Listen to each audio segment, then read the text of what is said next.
Čaute kamoši, moji milí gastromaniaci. Tak čo, priznajte sa, kto z vás má v mrazničke tie tajomné balíčky, o ktorých už nikto netuší, či je to sviečková z predminulých Vianoc, alebo zvyšok gulášu z leta? Mraznička je síce paráda a šetrí nám peniaze aj planétu, ale nie je to žiadny stroj času, ktorý zastaví kvalitu na veky. Dnes vás naučím, ako mraziť ako totálni profíci, aby vaše zásoby chutili vždycky čerstvo a nič nevyšlo na zmar.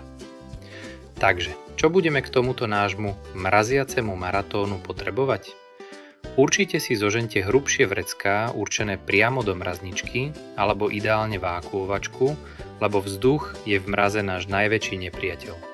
Spôsobuje také tie biele vysušené škvrny, ktorým my profíci hovoríme spálením mrazom, a to fakt nechcete, lebo to ničí chuť aj textúru. A hlavne, kamoši, nezabudnite na fixku a štítky. Nikdy sa nespoliehajte na to, že si to zapamätáte. Každý balíček si pekne označte názvom a dátumom, kedy ste ho tam šupli. Dobre, máme baliaci materiál? Super, tak poďme na tie správne postupy. Základom je stabilná teplota aspoň minus 18 stupňov. Ale pozor, každá potravina má svoj časový limit. Také celé kura vám tam v pohode vydrží aj rok, ale mleté mäso by ste mali spotrebovať tak do 3 mesiacov, lebo ten tuk tam začne oxidovať a už to nebude ono. Ryby sú na tom podobne. Taký losos je najlepší do 3 mesiacov, biele ryby vydržia o niečo dlhšie. A pečivo? Chlebík alebo rožky tam nenechávajte dlhšie ako 2 až 3 mesiace, inak budú po rozmrazení gumové. Teraz si dajte bacha na to, čo do mrazničky vôbec nepatrí. Nikdy tam nebuchnite potraviny, čo majú v sebe kopu vody, ako sú úhorky, melón alebo listový šalát, po rozmrazení z toho bude len smutná, blatistá kaša. Rovnako tam nedávajte majonézu alebo smotanu, lebo sa vám oddelí tuk od vody a bude to vyzerať hrozne. A vajcia v škrupine?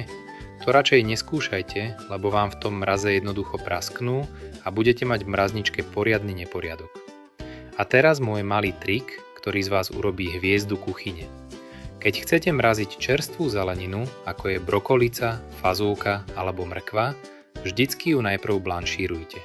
Je to pecka. Stačí ju na minútku 2 hodiť do vriacej vody a potom ju hneď schladiť v ľadovej vode. Tento proces totiž vypne tie enzymy, čo berú zelenine farbu a vitamíny, takže aj po pol roku bude v tom hrnci žiariť ako čerstvo otrhnutá. A máme to! Urobte si v tej mrazničke poriadnu inventúru aspoň raz za 4 rok a uvidíte, že nebudete nič vyhadzovať. Ste borci, že vám záleží na tom, čo jete a ako hospodárite. Verím, že tieto tipy vám uľahčia život v kuchyni. Ak si chcete naštudovať ďalšie vychytávky, všetky recepty a triky nájdete na našej stránke gastromaniak.com, tak sa tam užite mrknite a pochválte sa vašimi zásobami na Instagrame. Dobrú chuť a mrazeniu zdar!